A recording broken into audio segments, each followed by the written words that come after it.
પણ એ દૂધ ભેગું થાય મોઢામાં અને એ સમયે જો વાંસળી સંભળાઈ જાય તો વાછડું એ દૂધને ઉતારવાનું ભૂલી જાય છે, એ ઘૂંટડો પીવાનું ભૂલી જાય છે. આટલી મંત્રમુગ્ધ બનાવી દે એવી ભગવાનની વેણુ છે. વાંસળી સંભળાય એટલે બધું પૂરું. શાસ્ત્રમાં એક નિયમ છે, કોઈ પણ વસ્તુ પ્રારંભ થતી હોય ને તો અથ લખવું પડે. એસપી સ્વામી, શાસ્ત્રનો નિયમ છે કે કોઈ પણ વસ્તુનો શાસ્ત્રમાં પ્રારંભ થાય એટલે લખવું પડે અથ શ્રી મહાભારત, પૂરું થાય તો ઇતિશ્રી. પણ વેણુ ગીત એવું છે ને, એક દાદા ભીષ્મની સ્તુતિ એવી છે જે બે વસ્તુનો પ્રારંભ ઇતિથી થયો છે.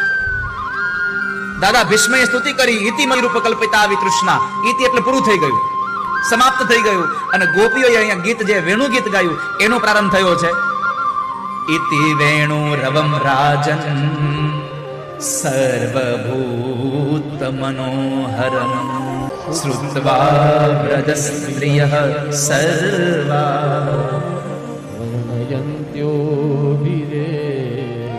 ઇતિ વેણુ રવમ રાજન. હે રાજા, ભગવાનની વેણુ વાગી અને બધું પતી ગયું, બધા મંત્ર મુગ્ધ થઈ ગયા.